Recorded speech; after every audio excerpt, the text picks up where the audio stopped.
कभी आपने सोचा है कि जब किसी दुर्घटना जैसे विमान दुर्घटना में लोग अचानक अपनी जान गंवा देते हैं तो उनकी आत्मा कहाँ जाती है? क्या उनकी कोई पुकार होती है, कोई दर्द जो शब्दों में नहीं बल्कि ऊर्जा में गूंजता है? जब कोई व्यक्ति विमान में जिंदा जलता है और एक ही पल में उसकी सांस, उसका नाम, उसका अस्तित्व राख हो जाता है, तो उसकी आत्मा की पहली पुकार क्या होती है? यह वीडियो कोई सामान्य कहानी नहीं है। यह मृत्यु के पार की एक यात्रा है। यह आपको सिर्फ जानकारी नहीं देगा बल्कि आपके अंदर तक छुएगा, आपके सवालों को, आपके डर को और आपके खोए हुए अपनों की यादों को एक नया दृष्टिकोण देगा।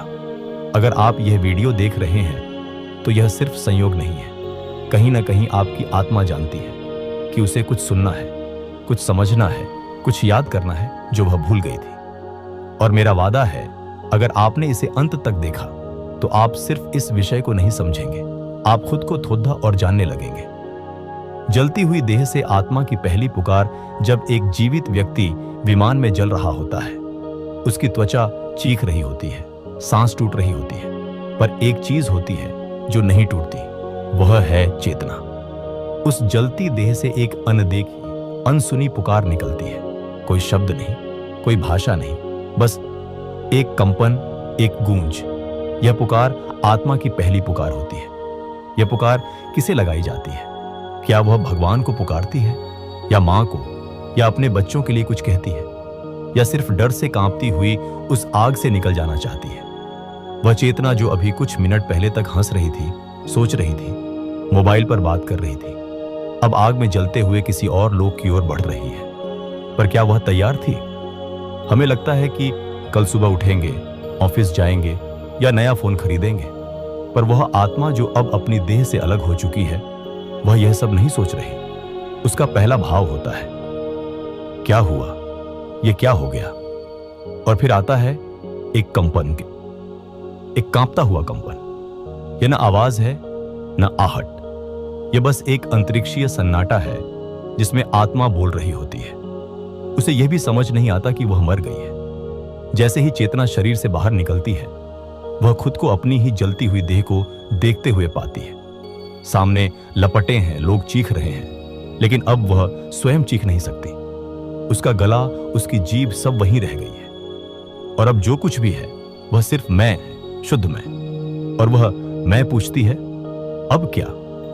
किसी से नहीं, खुद से। चेतना और अग्नि का रहस्य, क्या आपने कभी सोचा है कि जब हम जलते हैं तो आत्मा नहीं जलती? आग शरीर को छूती है पर चेतना को नहीं। चेतना सब कुछ देखती है, जैसे एक सपना टूट रहा हो और वह पहली बार देख रही हो कि असली कौन है। तभी एक झटका लगता है, चेतना को खींचा जाता है। किस ओर, कहां, कौन खींच रहा है, वह समझ नहीं पाती। कुछ आत्माएं रोती हैं, चिल्लाती हैं, विरोध करती हैं, क्योंकि उनके मन में बहुत कुछ अधूरा होता है। और कुछ आत्माएं बस मौन होती हैं, जैसे उन्हें यह सब पहले से मालूम था। पर जिन आत्माओं को कभी ध्यान का स्पर्श भी नहीं हुआ, वे बिखर जाती हैं। उनका कंपन डर बन जाता है और डर एक भारी बोझ की तरह आत्मा को नीचे गिराता है। फिर चाहे वह कितनी भी जल्दी आकाश में उड़ जाना चाहती हो, वह उड़ नहीं पाती, क्योंकि उसका भार, उसका मोह, उसका क्रोध, उसकी इच्छाएं उसे रोक लेती हैं। और तब शुरू होती है आत्मा की पहली पुकार, जो इस जीवन में नहीं पर जीवन के परे होती है। इस पुकार को समझना, सुनना और पहचानना हर एक इंसान के लिए जरूरी है, क्योंकि किसी को नहीं पता अगला विमान कब किसका होगा। आत्मा की यात्रा, मार्ग और दिशा। अब सवाल यह है कि जब आत्मा जलती देह से बाहर आती है तो वह कौन सा मार्ग चुनती है? क्या वह स्वयं आगे बढ़ जाती है, या कोई मार्गदर्शक, कोई चेतना उसे लेने आती है? उस क्षण जब चेतना देह से अलग हो जाती है, आत्मा जैसे एक निर्वात में होती है। न कोई शरीर, न कोई ठोस जमीन, न कोई दिशा, बस एक सूक्ष्म कंपन। लेकिन उसी कंपन में छुपा होता है आत्मा का अगला मार्ग। बहुत से लोग मानते हैं कि मृत्यु के बाद आत्मा सीधा ऊपर जाती है, पर यह बात अधूरी है। आत्मा की गति तय होती है उसके अंतिम विचार से, अंतिम भाव से, और सबसे अधिक उसकी पूरी जीवन शैली से। अगर जीवन मोह में, लोभ में, गुस्से में, द्वेष में बीता हो, तो मृत्यु के बाद भी आत्मा उन्हीं कम कंपन वाले लोकों में अटकती है। जब विमान जलता है और देह भस्म होती है, आत्मा तुरंत मुक्त नहीं होती। उसकी गति निर्भर करती है उस ऊर्जा पर जो उसने जीवन में अर्जित की। इसीलिए परमहंस योगानंद बार बार कहते थे, तुम जो सोचते हो वही तुम्हारे मरने के बाद तुम्हारा पथ बनता है। कल्पना करो उस आत्मा की जो अपनी जली हुई देह को देख रही है। वह सोच रही है, क्या मेरे बच्चों ने खाना खाया होगा? मेरा बैंक अकाउंट क्या होगा? क्यों मैंने आज घर से झगड़ कर निकला? यही विचार उसे वहीं रोक देते हैं और वहीं से उसका सूक्ष्म शरीर भारी हो जाता है, उठ नहीं पाता। और तब शुरू होती है भटकाव की यात्रा। पर कुछ आत्माएं होती हैं जो सहजता से ऊपर उठती हैं, जैसे उन्हें पहले से मालूम हो कि यह देह स्थायी नहीं थी, कि यह जीवन एक सपना था, कि यह जलना कोई अंत नहीं, बस एक दरवाजा है। ऐसी आत्माएं ऊर्ध्वगामी होती हैं। वे ऊपर उठती हैं, हल्के नीले, कभी कभी सुनहरे प्रकाश की ओर। मार्गदर्शन और मुक्ति। अब आप सोचेंगे, कौन बताता है आत्मा को कि कहां जाना है? कौन है वह जो उसे ऊपर की ओर खींचता है? योगानंद ने कहा है कि यदि तुमने अपने जीवन में किसी सच्चे गुरु से जुड़ाव पाया हो, तो मृत्यु के समय वही चेतना तुम्हें मार्गदर्शन देगी। एक दिव्य चेतना आती है जो आत्मा को घेरे में लेकर ऊपर की ओर ले जाती है। लेकिन जिनका जीवन कभी किसी ध्यान, किसी गुरु, किसी सच्चाई से जुड़ा नहीं था, उनके पास कोई नहीं आता। ऐसी आत्माएं उस अंतरिक्ष में अकेली घूमती हैं और वही अकेलापन उन्हें बार बार भटकने पर मजबूर करता है। कुछ आत्माएं अपने ही शरीर के पास मंडराती रहती हैं, अंतिम संस्कार के बाद भी, क्योंकि वे नहीं मानती कि उनका शरीर अब नहीं है। उनका मन, मोह और पहचान शरीर से इतना जुड़ा होता है कि वे आत्मा होते हुए भी मैं को उस शरीर में खोजती रहती है। और यही है मृत्यु के बाद की सबसे बड़ी पीड़ा। जब तुम आत्मा बन जाओ, लेकिन फिर भी अपने शरीर में लौटना चाहो और वह अब नहीं है। कल्पना करो, एक आत्मा जलती हुई लाश को देख रही है और चिल्ला रही है, मैं जिंदा हूं, मैं जिंदा हूं। पर कोई नहीं सुनता, क्योंकि अब उसकी आवाज नहीं रही, उसका शरीर नहीं रहा। अब सिर्फ कंपन है, और वह कंपन अगर भारी है तो नीचे गिरता है, पर यदि वह हल्का है, शांत है, प्रेम से भरा है, तो वह उड़ता है। योगानंद ने कहा था, मृत्यु वह क्षण नहीं जब शरीर खत्म होता है। मृत्यु वह क्षण है जब आत्मा अपनी दिशा खो देती है, और आत्मा की दिशा उसकी पूरी यात्रा बनती है, जीवन की एक एक सोच, एक एक कर्म, एक एक भाव से। भटकी आत्माओं की पुकार और सहायता। अब प्रश्न यह उठता है कि यदि आत्मा नीचे गिरती है, भटकती है, तो क्या उसे कोई ऊपर उठा सकता है? क्या उसे कोई मुक्त कर सकता है? या वह हमेशा अंधकार में ही घूमती रहती है? जिसे हम मृत्यु कहते हैं, वह केवल शरीर का विसर्जन है, पर आत्मा नहीं मरती। वह बस मुक्त होती है या फिर और अधिक जकड़ जाती है। और जब आत्मा जकड़ती है तो उसका कंपन चुप नहीं रहता, वह गूंजता है, दिखाई नहीं देता लेकिन महसूस होता है। जब एक आत्मा अधूरी इच्छाओं, मोह, क्रोध या वचनबद्धताओं के साथ शरीर छोड़ती है, तो उसकी पहली पुकार पूरी नहीं हो पाती। वह पुकार किसी को सुनाई नहीं देती, लेकिन वह रहती है एक अदृश्य हलचल के रूप में, कभी किसी के स्वप्न में, कभी किसी के भय में, कभी किसी के आसपास अजीब सी उपस्थिति के रूप में। सोचिए, एक आत्मा जिसने मरने से पहले किसी को माफ नहीं किया था, जो गुस्से में थी या जिसे अपनों से मिलना बाकी था, वह आत्मा कैसे शांति पाएगी? वह लौटती है, हवा की तरह नहीं, लेकिन एक भावना की तरह। कई बार लोग कहते हैं, मुझे लगा जैसे कोई मेरे पास था, या आज मां को सपने में देखा रो रही थी। हम इन्हें बस भावनाएं कहकर टाल देते हैं, पर यह पुकार होती उस चेतना की जो कहीं अटक गई है, जो चाहती है कि कोई उसे सुने, उसे समझे, उसे मुक्त करे। योगानंद कहते थे, मृत आत्माएं मरती नहीं हैं, वे प्रतीक्षा करती हैं जब तक कोई उन्हें प्रेम से देख न ले, सुन न ले, स्वीकार न कर ले। उस विमान दुर्घटना में जो आत्माएं गईं, उनमें से कई की पुकार अभी भी अधूरी है, क्योंकि वे तैयार नहीं थी। और अधूरी आत्माएं कभी शांत नहीं होती। क्या आपने कभी किसी हादसे वाली जगह पर जाकर महसूस किया है कि वहां हवा कुछ भारी है, यह वह स्थान होता है जहां चेतनाएं रुकी होती हैं, जहां आत्मा अभी भी इस भ्रम में है कि वह जिंदा है। योगानंद ने कहा था, जिन्होंने कभी ध्यान में उतरना नहीं सीखा वे मृत्यु के बाद भी बेचैन रहते हैं, क्योंकि उनकी आत्मा को शांति का कोई अनुभव नहीं होता। जीवन भर हम दुनिया के पीछे भागते हैं, संपत्ति, संबंध, प्रतिष्ठा, और जब मृत्यु आती है तो यह सब छोड़कर जाना पड़ता है। लेकिन आत्मा को इनसे मुक्ति नहीं मिलती, वह इन्हें ढूंढती है। वह वापस अपने घर जाती है, वही बिस्तर, वही कुर्सी, वही तस्वीरें। और अगर कोई वहां नहीं होता जो उसे शांति दे सके तो वह बस मंडराती रहती है। इसलिए भारत में मृत्यु के बाद शांति पाठ, मंत्र जाप, हवन सब किया जाता है, ताकि आत्मा को बताया जा सके, अब तुम मुक्त हो जाओ, आगे बढ़ो। पर अगर कोई न हो, कोई भी नहीं, तो आत्मा लौट आती है। फिर वह सपनों में आती है, कभी डर बनकर, कभी याद बनकर, और कभी कभी किसी और के जीवन में प्रवेश कर जाती है, जैसे किसी छोटे बच्चे के स्वभाव में कोई और झलकने लगे। यह कोई कल्पना नहीं, यह चेतना का रहस्य है। योगानंद के अनुसार जब तक आत्मा की पहली पुकार सुनी नहीं जाती, वह आत्मा अटकती है और धीरे धीरे उसका कंपन भारी होता जाता है और वह सूक्ष्म से स्थूल की ओर खींचने लगती है। कुछ आत्माएं दोबारा जन्म नहीं लेना चाहती, लेकिन उनका भार इतना होता है कि वे खींच जाती हैं। ध्यान और मुक्ति। परमहंस योगानंद का मार्ग। अब प्रश्न यह है कि क्या हम उन आत्माओं की मदद कर सकते हैं? क्या ध्यान, प्रेम या प्रार्थना उन्हें मुक्त कर सकती है?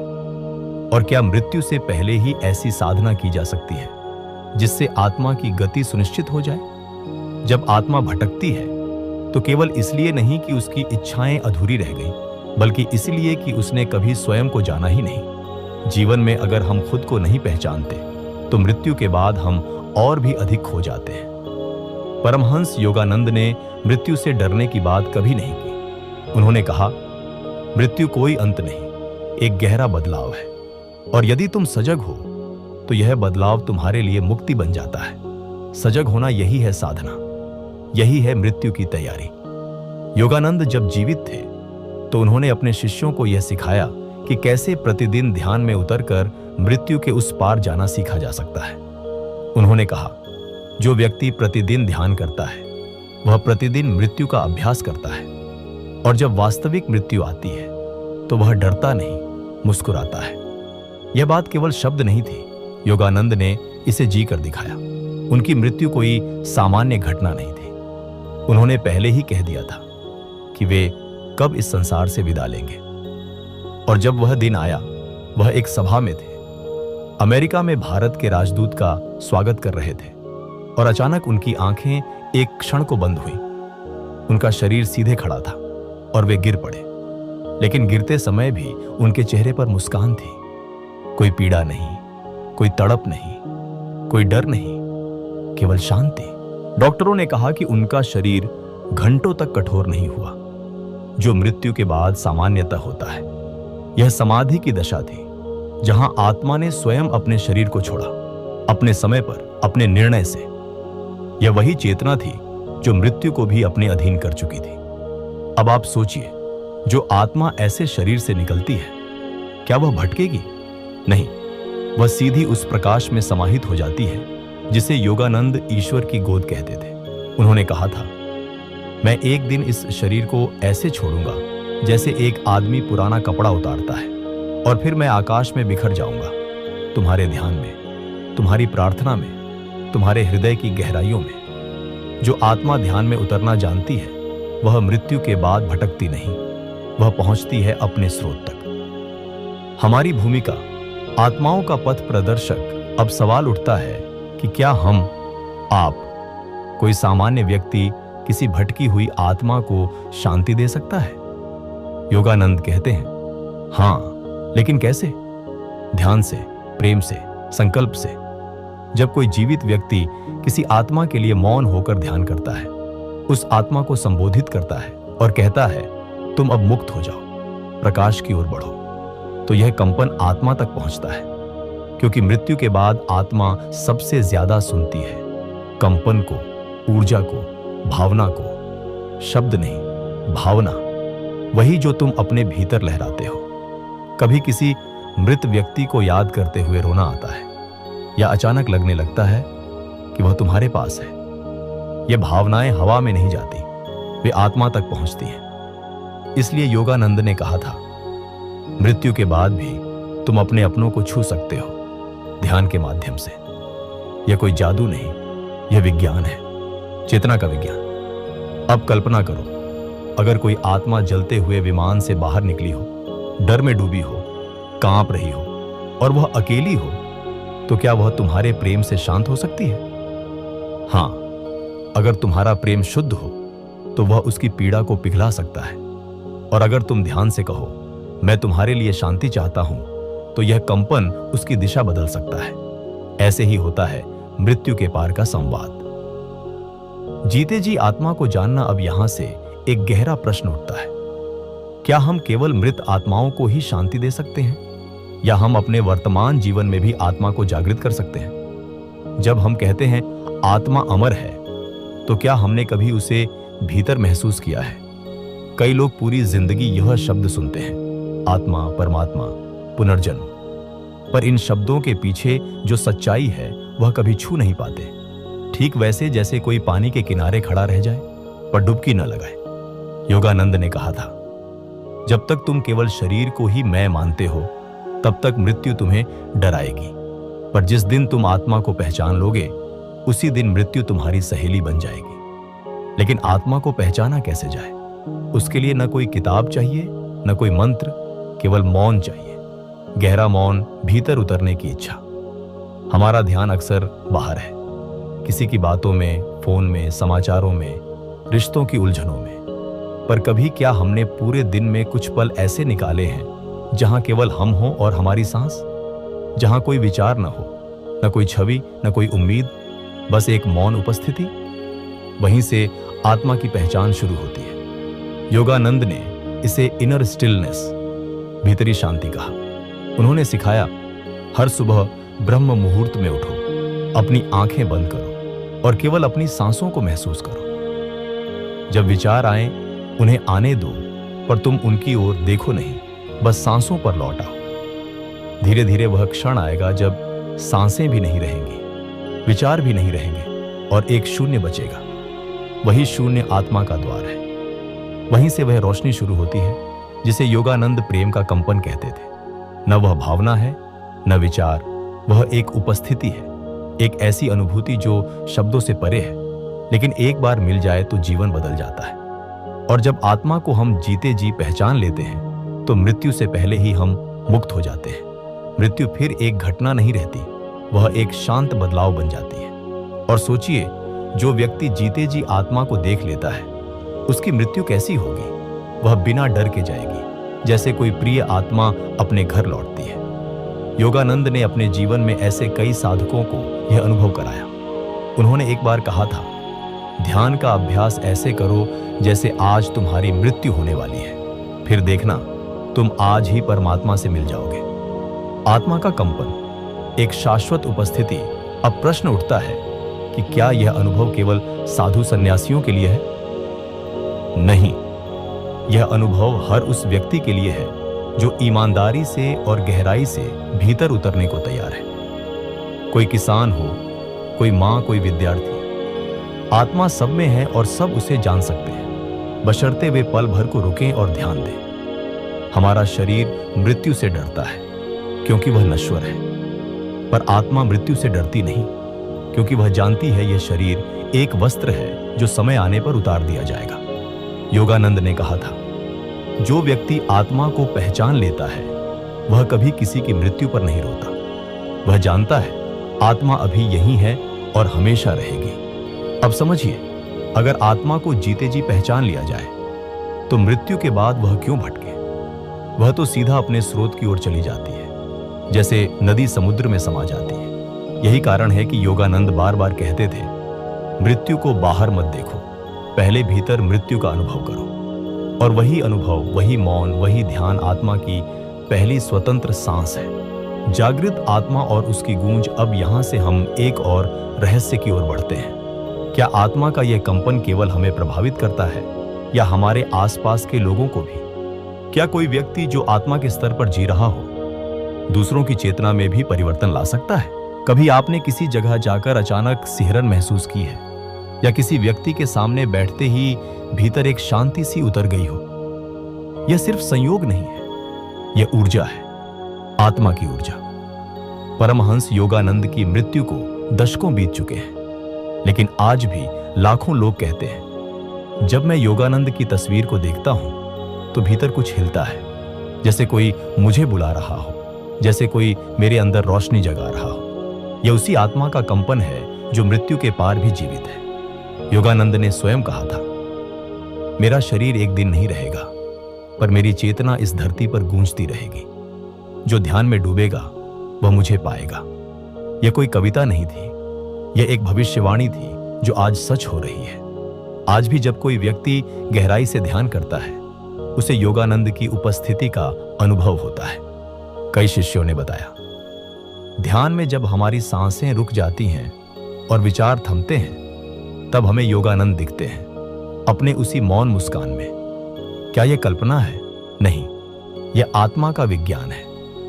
एक आत्मा जो जाग चुकी हो, समाधि पा चुकी हो, वह केवल अपने शरीर तक सीमित नहीं रहती, वह एक तरंग बन जाती है, एक लहर जो उन सभी तक पहुंचती है जो उसे पाने के लिए तैयार है। और यह वही आत्मा है जो एक विमान में जलने वाली दूसरी आत्माओं को भी छू सकती है, उन्हें शांति दे सकती है। योगानंद ने एक बार कहा था, जो आत्मा प्रकाश बन गई है वह अंधेरे में भटकने वालों का दीपक बनती है। अब सोचिए, जब एक आत्मा जलते विमान से निकलती है, काली राख में लिपटी हुई, भय से थरथराती हुई, और तभी योगानंद की चेतना उसे छू ले, तो क्या होगा? उस आत्मा का डर पिघल जाएगा। उसकी पहली पुकार, जो मैं जल गया, मैं अकेला हूं, कोई मुझे देखे, जैसी होती है, वह शांत हो जाएगी, क्योंकि वह जान जाएगी कोई है जो उसे देख रहा है, कोई है जो अब भी उसे प्रेम करता है, कोई है जो मृत्यु से पार है। और यह केवल योगानंद तक सीमित नहीं है। हर वह आत्मा जो ध्यान में डूबी है, हर वह व्यक्ति जो भीतर से मौन है, वह भी ऐसी आत्माओं का पथ प्रदर्शक बन सकता है। आप भी, अगर आप ध्यान करते हैं, अगर आप भीतर मौन की ओर जाते हैं, अगर आप प्रेम में उतरते हैं, तो आप भी एक माध्यम बन सकते हैं। आप भी एक दीपक बन सकते हैं, एक ज्योति जो अंधेरे में भटकती आत्माओं को राह दिखाए। क्योंकि आत्मा को पथ दिखाने के लिए बड़ी बातों की जरूरत नहीं होती, बस एक मौन चाहिए, एक करुणा चाहिए, और एक प्रेम से भरा हुआ मैं तुम्हारे साथ हूं। जब आप किसी आत्मा के लिए प्रार्थना करते हैं, वह सुनती है। जब आप किसी आत्मा के लिए ध्यान करते हैं, वह बदलती है। और जब आप स्वयं आत्मा को पहचान लेते हैं, तो फिर आपको किसी मृत आत्मा को शांति देने के लिए प्रयास नहीं करना पड़ता। आपकी उपस्थिति ही शांति बन जाती है। योगानंद यही बन गए थे, एक उपस्थिति, एक जीवित अनुभव। और यही आप भी बन सकते हैं, अगर आप भीतर उतरें, अगर आप हर दिन कुछ क्षण आत्मा की खोज में बिताएं, अगर आप उस मौन को अपनाएं जिसमें केवल प्रकाश है, तब आप मृत्यु को पार कर पाएंगे। आप अपने अपनों को मृत्यु के बाद भी स्पर्श कर पाएंगे, और आप एक दिन यह जान पाएंगे कि आत्मा की पहली पुकार कोई चीख नहीं होती, वह एक विनम्र मौन होती है। क्या कोई मुझे सुन रहा है? और जब वह कोई मिल जाता है, तो आत्मा मुक्त हो जाती है। अंतिम प्रार्थना, हे प्रकाश स्वरूप आत्मा, जो कहीं जली, कहीं बिखरी, कहीं भटकी, तू जान ले तू अकेली नहीं है। हम तुझे देख रहे हैं, सुन रहे हैं और प्रेम कर रहे हैं। अब तू मुक्त हो जा, अपने स्रोत में लौट जा, अपने घर में, प्रकाश में, शांति में। यह जीवन की एक साधारण कहानी नहीं थी, यह उस आत्मा की पहली पुकार थी जो अग्नि में जिंदा जलकर देह से मुक्त हुई। यह पुकार सिर्फ पीड़ा की नहीं थी, यह उस क्षण की पुकार थी जब देह का भ्रम टूटता है और आत्मा अपनी असल पहचान की ओर लौटती है। हमने देखा कि कैसे परमहंस योगानंद की दृष्टि में मृत्यु भी केवल एक परिवर्तन है, न कोई अंत, न कोई भय। प्रिय दर्शकों, आपने इस यात्रा को हमारे साथ पूरी निष्ठा से देखा, उसके लिए आप सभी का दिल से धन्यवाद।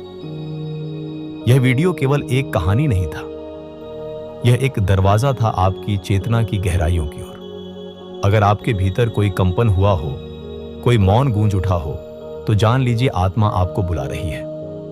कृपया इस वीडियो को लाइक करें ताकि यह संदेश औरों तक भी पहुंचे।